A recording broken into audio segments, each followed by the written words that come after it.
আসসালামু আলাইকুম ভিউয়ার্স, সবাইকে আমার চ্যানেলে স্বাগত জানাচ্ছি। ঈদুল ফিতর চলে গেলেও ঈদ কিন্তু শেষ হয়ে যায়নি। সামনেই আসছে ঈদুল আজহা। তাছাড়া বাঙালির মিষ্টিমুখ করার জন্য কিন্তু আসলে কোনো উপলক্ষের প্রয়োজন হয় না। আজ আমি আপনাদের সঙ্গে শেয়ার করব মুখে লেগে থাকার মতো স্বাদের শিরখুরমার রেসিপি। খুব সহজভাবে তৈরি এই ডেজার্টটি একবার তৈরি করে খেলে আপনি নিজেই কিন্তু এর ভক্ত হয়ে যাবেন। আশা করছি আজকের রেসিপিটি আপনাদের কাছে ভালো লাগবে। সবার প্রতি অনুরোধ রইল অবশ্যই রেসিপিটা প্রথম থেকে শেষ পর্যন্ত দেখবেন। ভালো লাগলে ভিডিওতে লাইক দেবেন, অন্যদের সঙ্গে শেয়ার করবেন, কমেন্টস করে জানাবেন। আর আমার চ্যানেলটা সাবস্ক্রাইব করে আমার পাশেই থাকবেন। তাহলে চলুন আর কথা বাড়াচ্ছি না, শিরখুরমার রেসিপিটা দেখে নিই।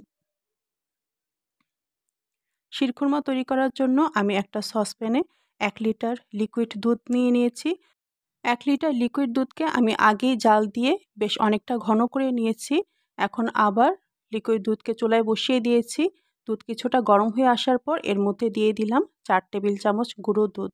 গুঁড়ো দুধ দেওয়ার পর লিকুইড দুধের সঙ্গে খুব ভালো করে নেড়েচেড়ে মিশিয়ে নেব আর অপেক্ষা করব দুধটা ফুটে ওঠা পর্যন্ত।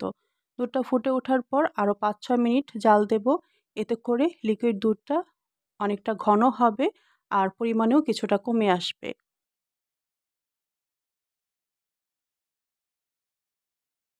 দুধ জাল দেওয়া হয়ে গেছে। দুধটা কিন্তু বেশ অনেকটা ঘন হয়েছে আর পরিমাণেও অনেকটা কমে এসেছে। এখন সসপ্যানটা চুলা থেকে নামিয়ে এক সাইডে রেখে দিচ্ছি আর চুলায় আরেকটা হাঁড়ি বসিয়ে দিলাম। হাঁড়ি কিছুটা গরম হয়ে যাওয়ার পর এর মধ্যে ২ চা চামচ পরিমাণে ঘি দিয়ে দিচ্ছি। এই ঘিয়ের মধ্যে আমি কিছু ড্রাই ফ্রুটস ভেজে নিচ্ছি। ড্রাই ফ্রুটসের মধ্যে আছে শিরখুরমা তৈরির প্রধান উপকরণ খুরমা। এখানে আমি ২ টেবিল চামচ খুরমা নিয়েছি, সেই সাথে আছে কিশমিশ। এছাড়াও আছে কাজু বাদাম, পেস্তা বাদাম আর কাঠবাদাম কুচি। কাজু বাদামকে আপনারা চাইলে আস্তও নিতে পারেন, তবে আমি কাজু বাদামকেও কুচি করে নিয়েছি। ড্রাই ফ্রুটসগুলো মিনিট খানেকের মতো ঘিয়ে ভেজে নেব। ড্রাই ফ্রুটসগুলো ভাজা হয়ে গেছে, এখন এগুলোকে হাঁড়ি থেকে তুলে আলাদা একটা প্লেটে নিয়ে নিচ্ছি। এখন এই হাঁড়িতেই আমি ১ কাপ পরিমাণে স্টিক সেমাই দিয়ে দিয়েছি। স্টিক সেমাইটাকেও ১ থেকে ২ মিনিটের মতো ভেজে নেব। যখন দেখা যাবে স্টিক সেমাইয়ের কালারটা পরিবর্তন হয়ে গোল্ডেন ব্রাউন কালার চলে এসেছে, তখন এর মধ্যে আগে থেকে জাল দিয়ে ঘন করে রাখা সম্পূর্ণ লিকুইড দুধ দিয়ে দেব। লিকুইড দুধ দিয়ে ২ থেকে ৩ মিনিটের মতো সেমাইয়ের সঙ্গে নেড়েচেড়ে রান্না করে নেব, যাতে সেমাইটা সেদ্ধ হয়। তবে খুব বেশিক্ষণ কিন্তু চুলায় সেমাই রান্না করা যাবে না, এতে করে সেমাইগুলো খুব বেশি নরম হয়ে যাবে আর শিরখুরমাটা খেতেও ভালো লাগবে না।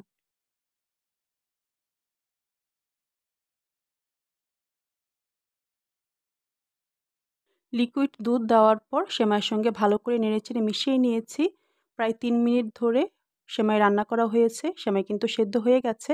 এখন এর মধ্যে মিষ্টি স্বাদের জন্য ১.৫ কাপ পরিমাণে কনডেন্সড মিল্ক দিয়ে দিচ্ছি। ১.৫ কাপ মানে হচ্ছে আধা কাপের চেয়ে কিছুটা বেশি পরিমাণে দিচ্ছি। এখানে আমি কোনো চিনি ব্যবহার করছি না। তবে যারা একটু বেশি মিষ্টি খেতে পছন্দ করেন, তারা চাইলে কনডেন্সড মিল্কের সঙ্গে চিনিও ব্যবহার করতে পারেন।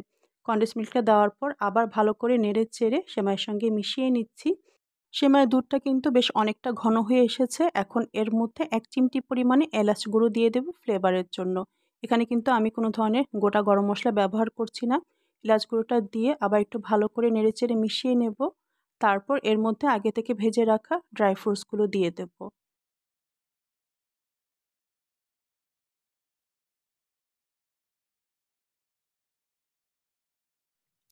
আগে থেকে ঘি ভেজে নেওয়া ড্রাই ফ্রুটস দিয়ে দিলাম। সামান্য কিছু ভাজা ড্রাই ফ্রুটস প্লেটে রেখে দিয়েছি পরে শিরখুরমার উপরে সাজিয়ে পরিবেশন করার জন্য।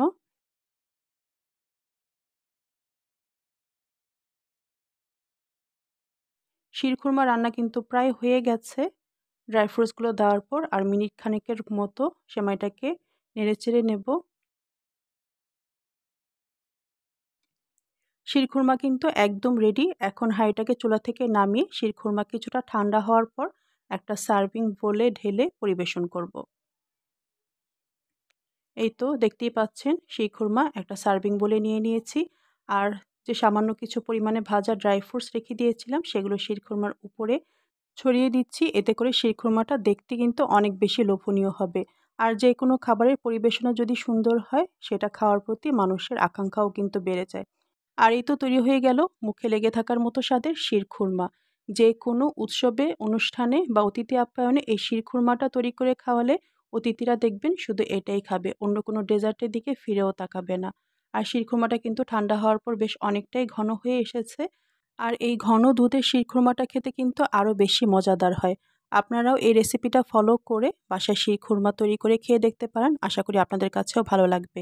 আর আজকের রেসিপিটা যদি আপনাদের কাছে ভালো লেগে থাকে অবশ্যই ভিডিওতে একটা লাইক দিয়ে দেবেন। আপনাদের সুন্দর সুন্দর কমেন্টস করে জানাবেন আর ভিডিওটা অন্যদের সঙ্গে শেয়ার করবেন। আর আমার চ্যানেলটা যারা এখনও সাবস্ক্রাইব করেনি আমার চ্যানেলটাকে সাবস্ক্রাইব করে এবং আমার চ্যানেলের ভিডিওগুলো দেখে আমার পাশেই থাকবেন। তাহলে আজকের মতো বিদায় নিচ্ছি। ভালো থাকবেন। আল্লাহ হাফেজ।